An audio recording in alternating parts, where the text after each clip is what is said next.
Welcome back to MLive's Dungeon of Doom podcast. Happy New Year from Ben Raven and Kory Woods here. What's going on? It's the days are winding down on the season. We've got nothing to look forward to past this weekend's game in Chicago. This might be the last time we're in our little soundproof room here in Allen Park for a little bit. It's weird, man. Very weird. I do not know how I feel about that because, like I said, and I think I've said it a couple of times in some variation during the Weekly Roar newsletter. Yeah. If you would have told me that at the beginning of this season, it would end for us in week 18, I'd have been like, I'll take that bet any day. I know it. I'd shoot. And the fact that it was done Thursday in week 17 is just on Christmas Day. It is what it is. You guys don't want to hear it. You know it. You've lived it. But that's just kind of as much as I thought some challenges would exist this year, 8-8 going into the finale, that really doesn't mean anything other than the Lions potentially getting a fourth place schedule, which would be huge, or improved draft position, which would be huge because the needs kind of keep growing. And we got a little update on Sam Laporta yesterday. No questions about him, but back surgery, Dan Campbell said, hoping by training camp, hoping by early next year. But like the cautious optimism is because it was a back surgery, but the nerve is feeling better. But like all of a sudden you're like, dang, you saw what happened to this offense without tight ends. Crap. And Sam Laporta is not just any ordinary tight end. No. He is somebody that I believe, and I'm just going to go ahead and leap out there.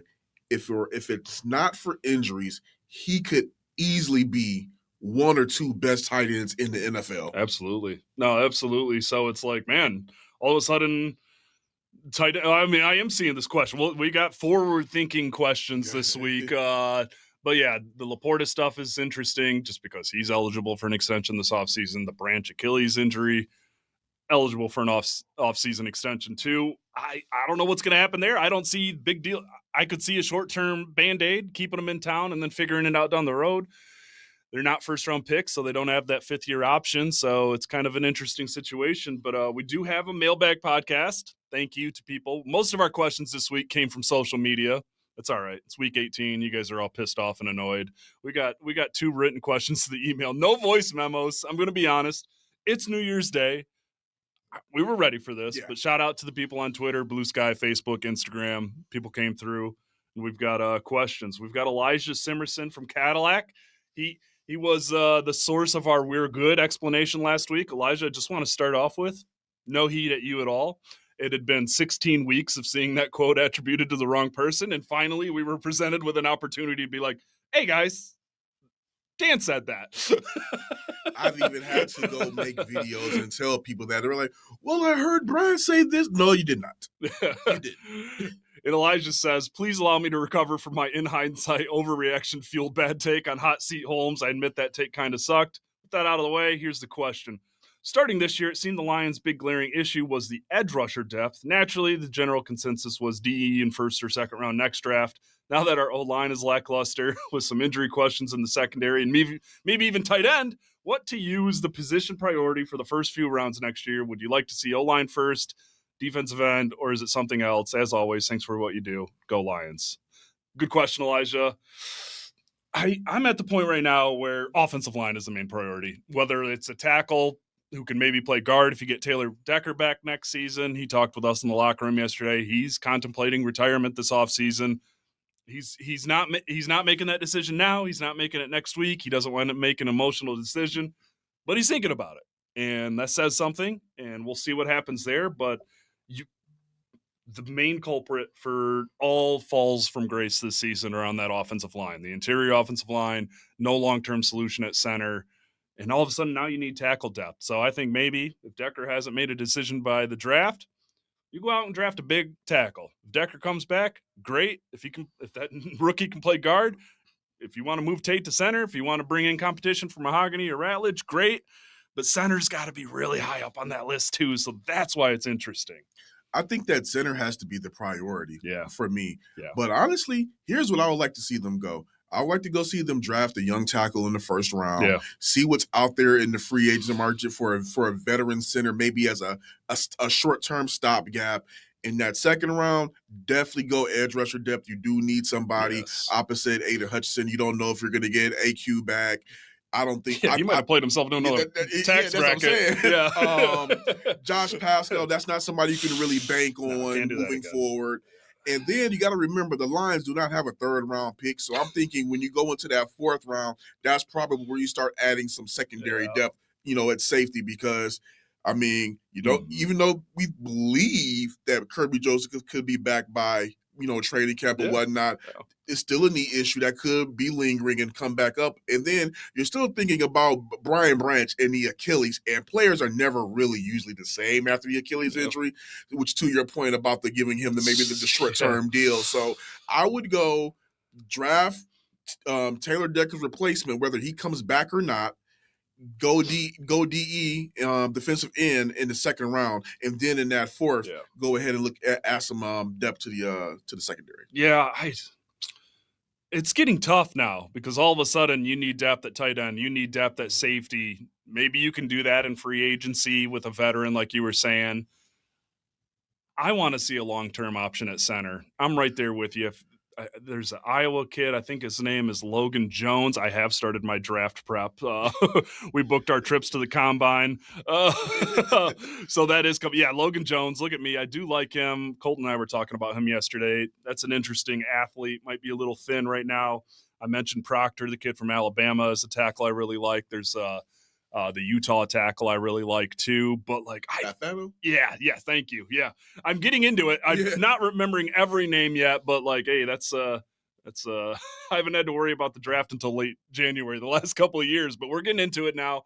That'll start coming soon. But I just, if there's a great center you like, go for it. I know everyone always says the best option for a good team is to trade back. Everybody wants to trade back. If Brad can trade back, get a later first-round pick, recoup a third-round pick, then you can start addressing some of these needs. That would be a dream scenario to trade back and get a third. Yeah. This weekend's game, the Lions could pick, I believe, anywhere between 13th and 18th.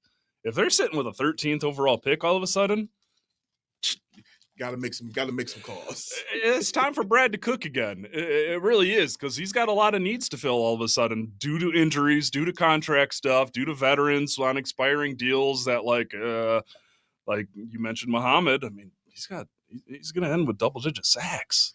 And the thing is, I know people are going to want to say, well, he got him this way. Regardless of how he got him, at the end of the day, when he comes to the table, I have this amount of sacks. Yeah. This puts me into this bracket, and I just think that if he priced himself out of Detroit, if he somehow gives a hometown discount to stay here, more power to him. Yeah, and that'd be great for the Lions too, because he could be your pass rush rotational guy. He's not that great against the run.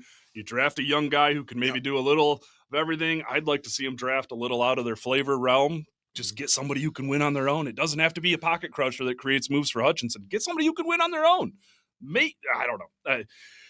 There's so many needs, but still, offensive line, need a center, need some tackle depth for the future. I know Manu's still kicking around, but, we saw him in one start this year, and he played through knee injuries. It wasn't great. He's on IR, and it doesn't sound like we're going to see him this weekend with business as usual as Taylor Decker plans to play. We'll see if it's his final game. I don't know. That's an interesting. Could be any reason why Decker wants to play. Yeah, He could think of it maybe as a swan song. Again, we're not saying anything. Just going with the. I'm 50-50 truly on what's going to happen there. He's been through hell and back this season with that shoulder. Yeah, him and Frank have been banged up over the past couple of years. So it wouldn't shock me to see him kind of follow his buddy out the door. Thanks to Lori Beard for her question. We can't answer that one on air, but hey, I understand why you asked it. Good question, and thanks for listening, Lori. I think you'll understand why we're not going to answer that one on the air either. We got a couple here. Charles Bryan, I know the mentality of Dan and the Lions is to play to win every game, but shouldn't they bench all possible starters? Why risk an unnecessary injury? That's why I asked Dan about Decker yesterday. Dude has been through hell and back with that shoulder, as I just said. St. Brown's banged up. Sewell's banged up. A lot of guys are banged up. He even admitted that being questionable in Week 18 when you're eliminated from postseason contention means something different than it would in week 12. So I think you might see some guys not play, but at the same time, all we've been hearing from players, from coaches, it is a privilege to have games ahead of you in the NFL. We don't play 100 every year. We get 17, and they're trying. I mean, Decker said it. He said it himself. I'm going to swear here because it's Decker's quote. He said it's a consolation prize, but I'd really like to have a fourth straight winning season.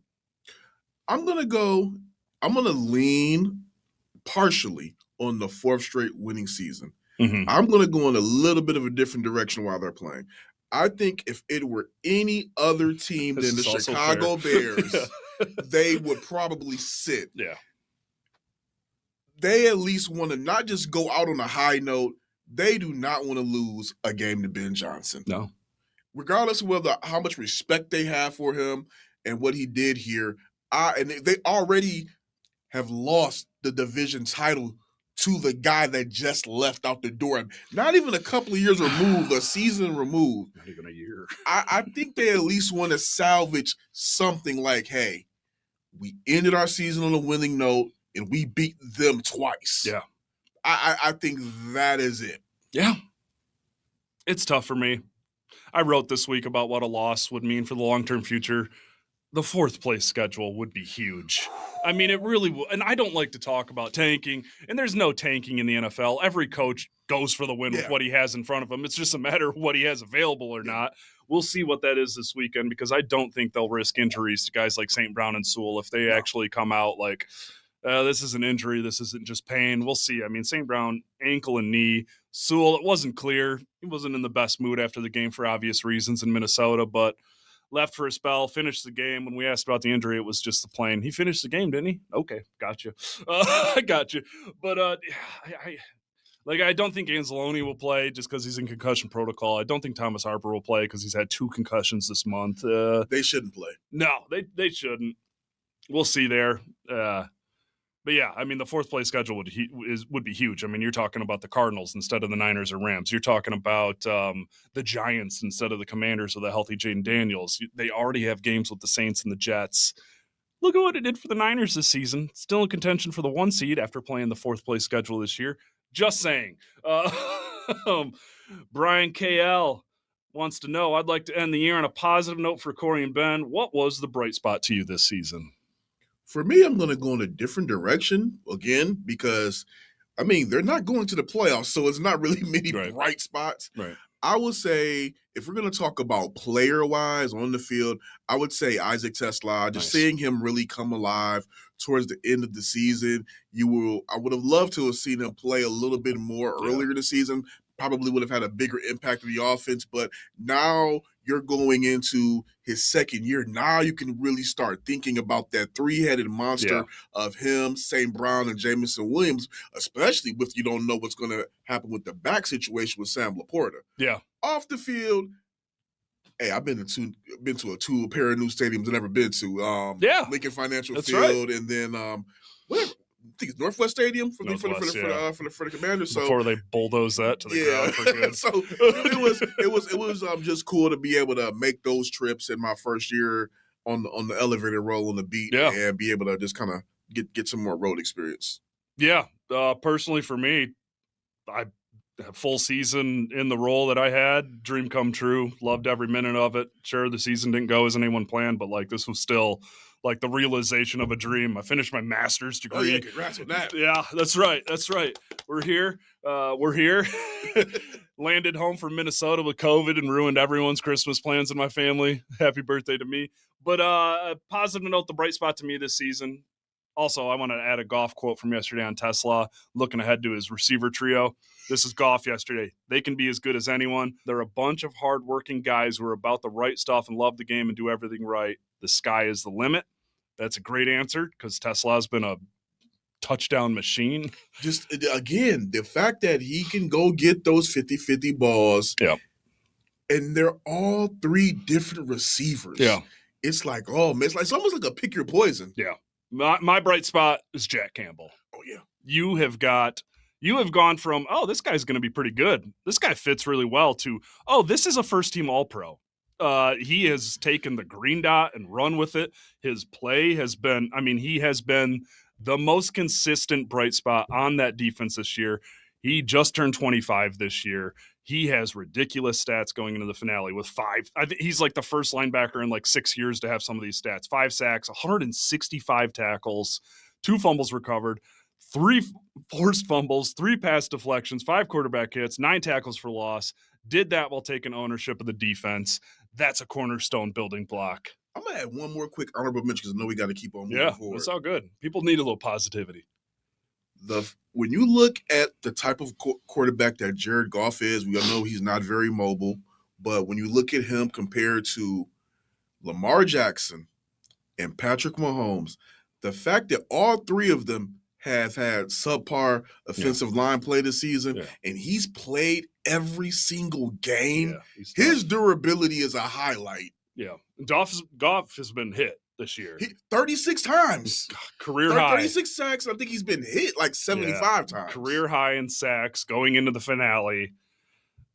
I know Goff gets knocked for not being good against the blitz, being good against pressure, but he has not been the problem this year.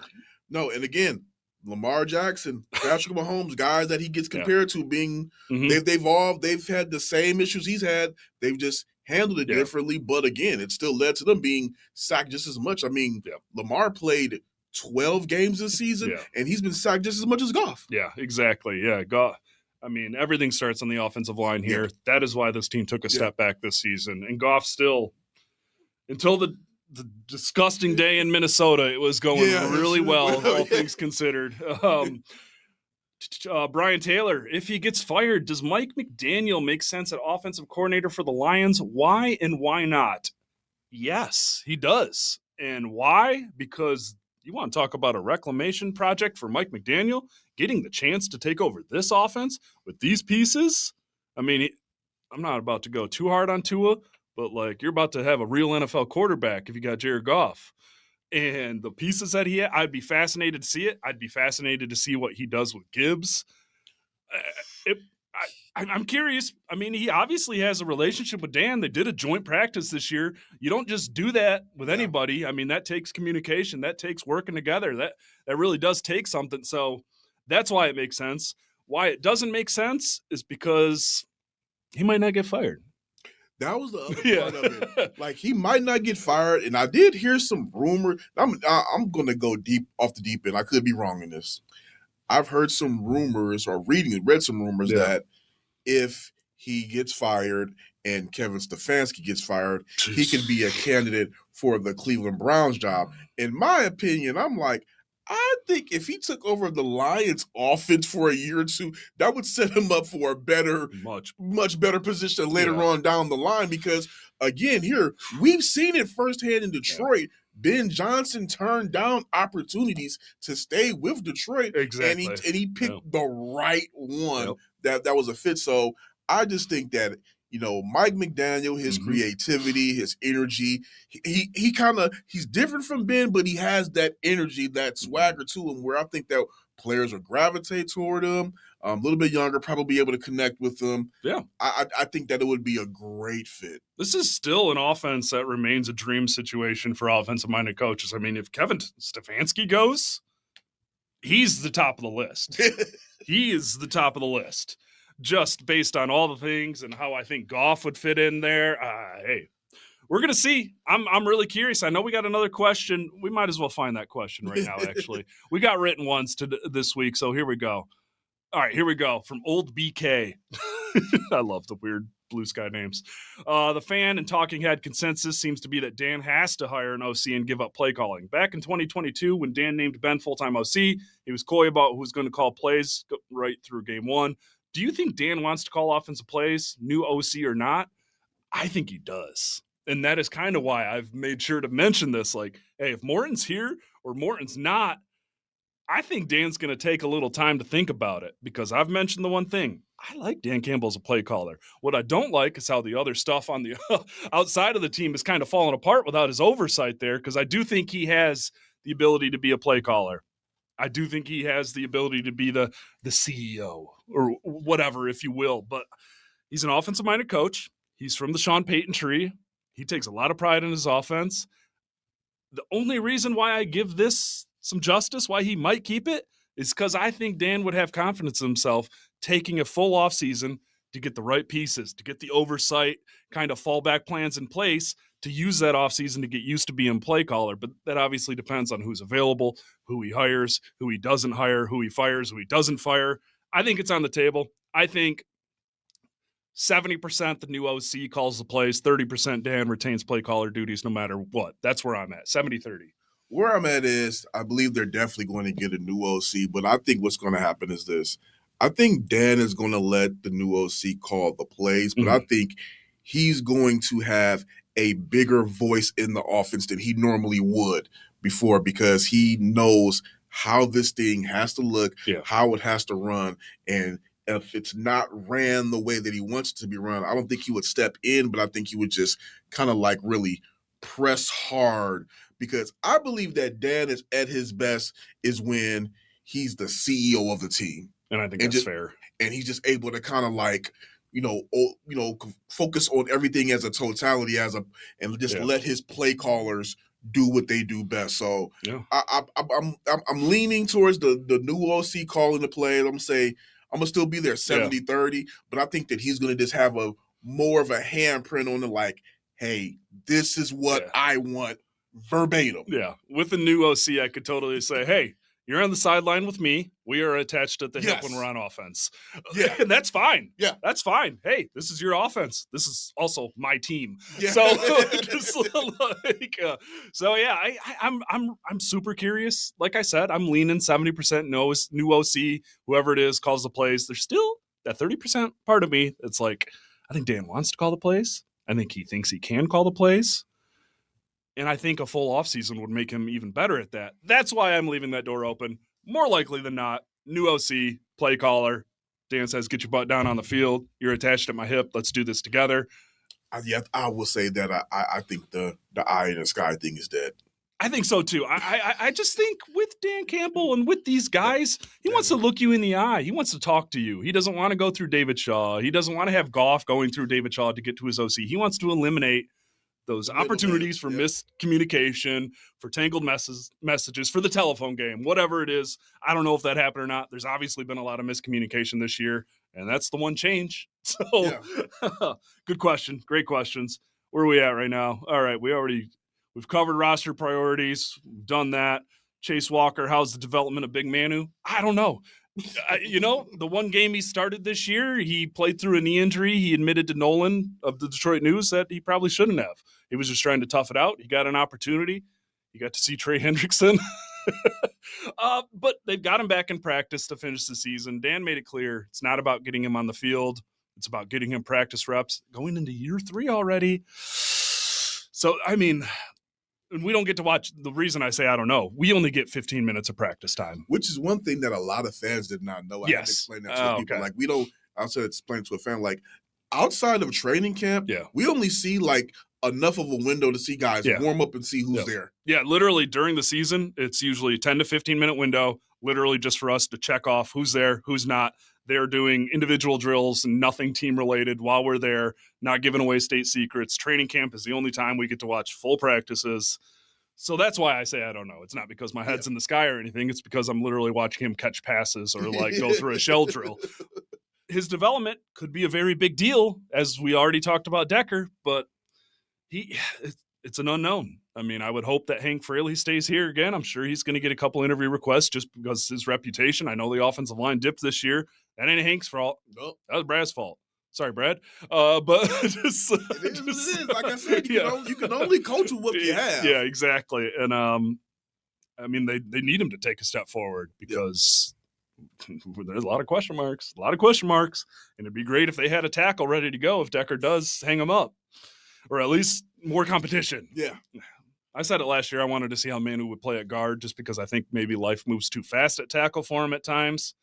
We'll see there. I think he would need to. There's so many question marks on that offensive line. It makes everything so hard to talk about because, like, I find myself just talking to myself like, I answer a question about why this went wrong. I'm like, the offensive line.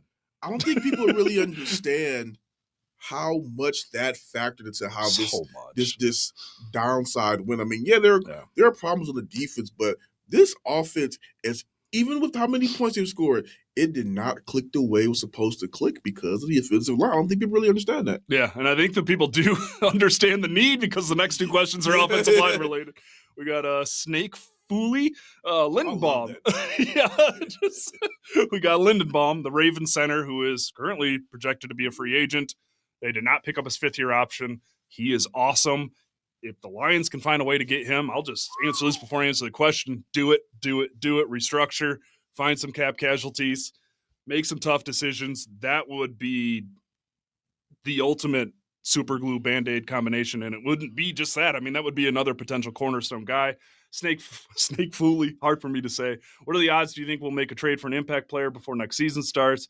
And do we trade any of our cornerstones? Will we ever have a running mate for Aiden? Do we switch up the defensive scheme? That's so many questions.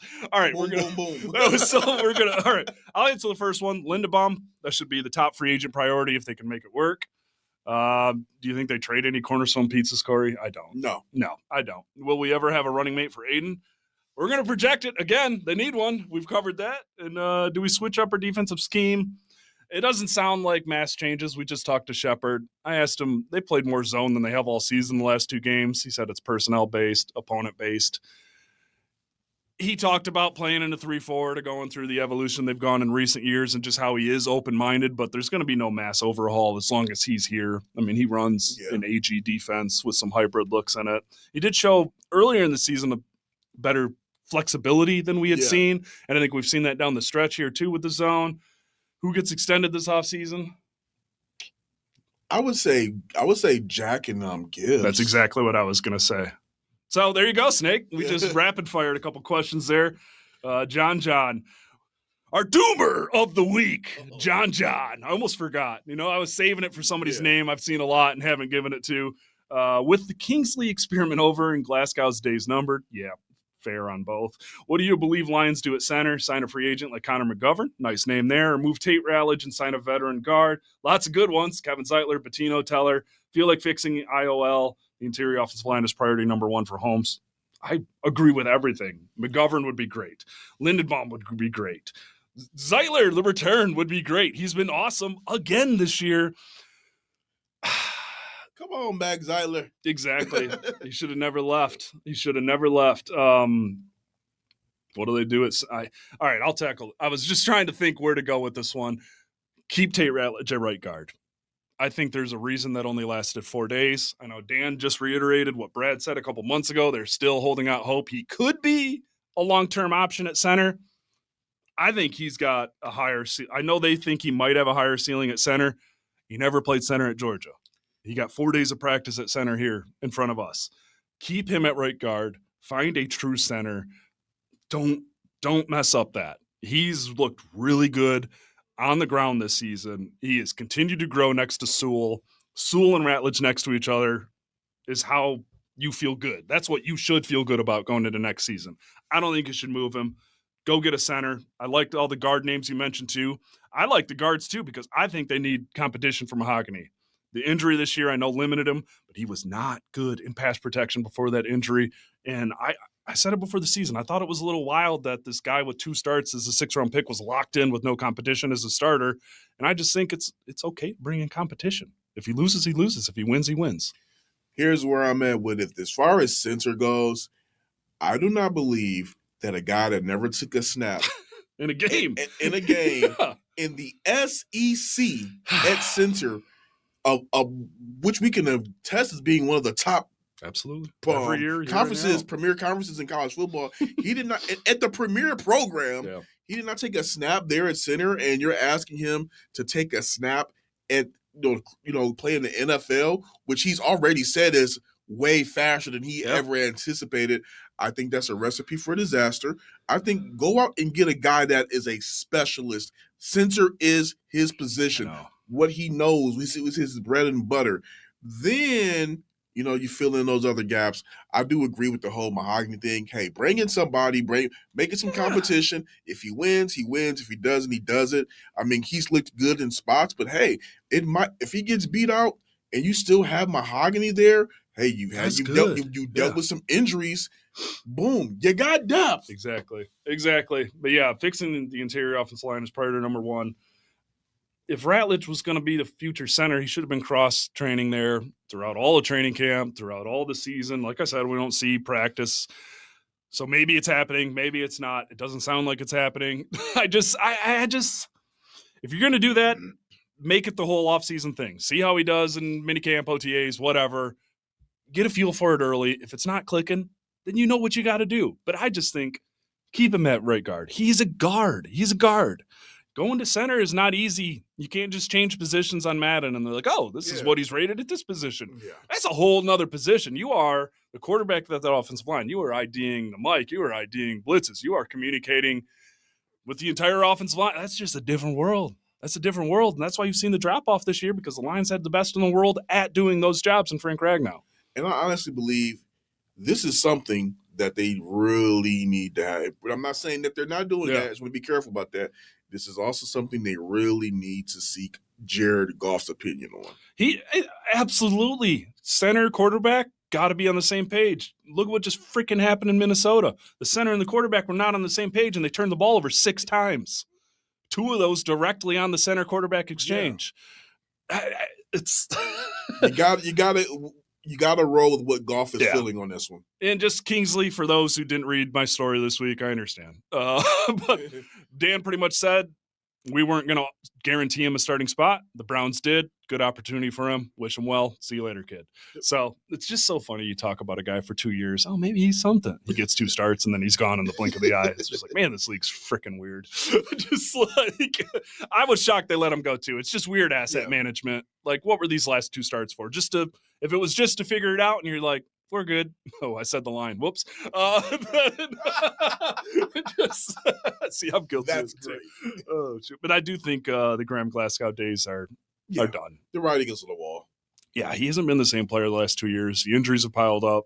Graham's a great dude, beloved in that locker room.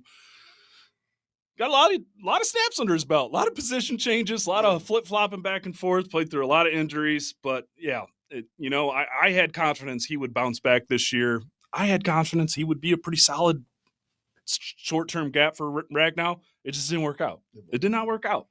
They tried it. That's what I would have done too in that situation. Hey, we got Graham. It was a fair shot. That's exactly what I would have done, but it just didn't work out. I would have probably gotten a true center as a backup to whatever. We got more time to talk about that. Amanda, some sports talk guys think the Lions need a minimum of 2 years to get back to contention. Would love to see your analysis on how to use draft, trades, and contract restructure to optimize what seems like a mini rebuild.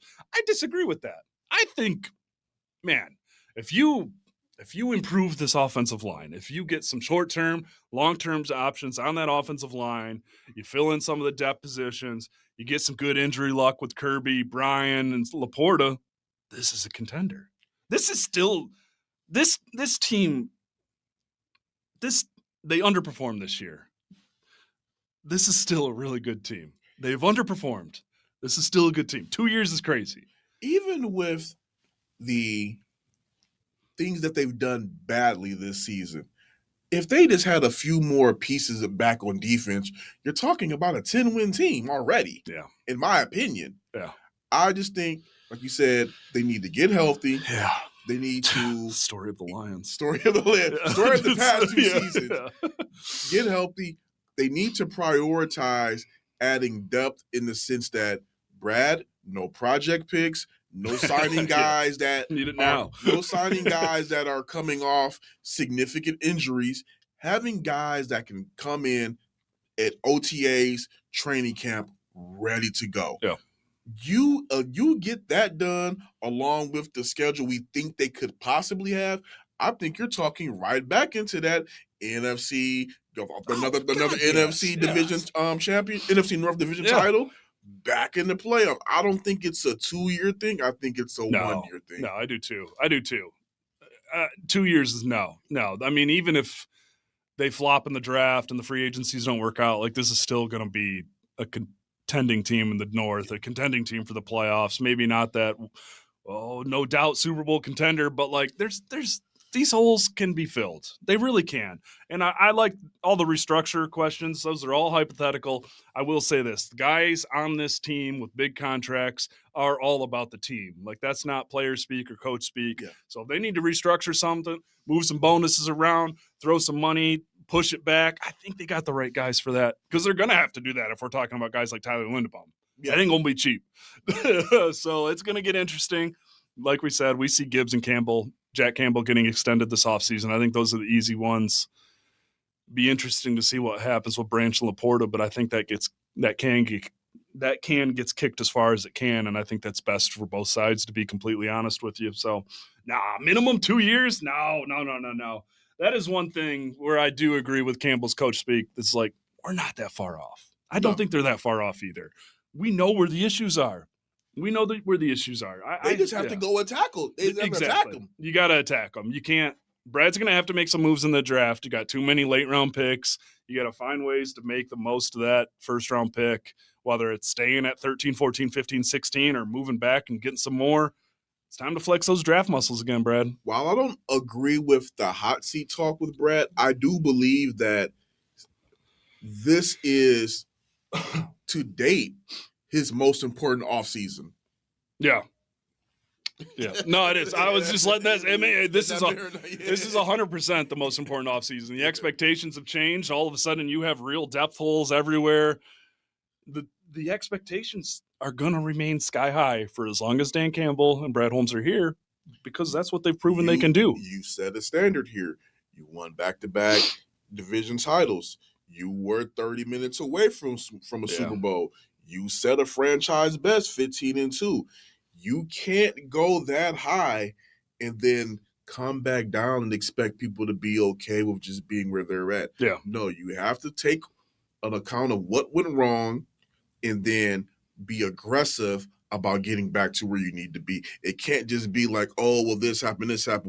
We run it right back and see what happens again. No, there have to be maybe not an overhaul, but there has to be significant enough changes that showcase you're trying to improve. Yeah, absolutely. That's where we're going to leave it. Good mailbag. I'm going to save a couple of these questions for the newsletter next week, because there's a couple of good ones left, but we got through the majority. Once again, I know nobody was fired up about this week. We're going to figure out the podcast offseason schedule. We will drop down to one a week for the offseason. We probably won't do like a mailbag every week, but just if you guys send questions to the dungeonofdoom at MLive.com, whether it's a voice memo or a question, we will answer it. So get them in 24/7, 365. That's where you can find us. Thanks for hanging with us all year. You guys have been great on the questions. Once again, today, even when the email address is a little slow this week, the social media was popping off, and that's a credit to you guys. You guys have made the Mailbag podcast great this year, and we got one more game left, man. Sunday in Chicago. Prediction time, and then we're out of here. Woo! I think that, you know what? I think they're going to go ahead and finish this on a high note. Well, as quote unquote high note. Dan's going to get his fourth straight winning season. I have a close one. Lions 28, Bears 24. Yeah, and I asked for a prediction when I didn't have one in my mind. I'm going Bears. I think the Lions lose. I'm going Bears 28, Lions 13. That's just, I think there's some guys held out of that game with injuries, and I think the Bears are going for blood, and they got something to play for. Yeah. They do. They're playing for a 2 or a 3 seed. We'll see. That last game in Minnesota kind of broke me on where this team is right now. I was like, man, you just held a quarterback to, I know it's Max Brosmer, but 3 total net passing yards and still lost while turning it over 6 times. Time to get to the offseason. Time to do some forward thinking. We are MLive's Dungeon of Doom podcast. Excuse my COVID fog. My brain's not with it. Hey, I've been there. Yeah. I am clean, by the way. We're still adhering to. But thank you guys. Seriously, been a great season for the podcast. Kory and I's first full season holding the ship down. I thought it went pretty great. We got another off season ahead. We're gonna figure some stuff out, get some draft people on, and see where it takes us. Because it's once again the draft is a big deal. Has it been a big deal? I mean, it's always a big deal, but I'm talking about the months leading up to it being. Because now we're in a position we haven't been in a while. They're picking. They're going to be picking in the teens. Top 15, teens for sure. But yep, that's where we're at. MLive.com/Lions. Hate it or love it. We're going to be still covering the team through the end of the season there. Brad Holmes' press conference next week. Locker room cleanout day on Monday. So next week's going to be busy. Hang with us. We'll have a pod coming out of Brad Holmes' press conference. Our takeaways, our thoughts, some clips from Brad. Thank you, guys. Happy New Year. Happy New Year.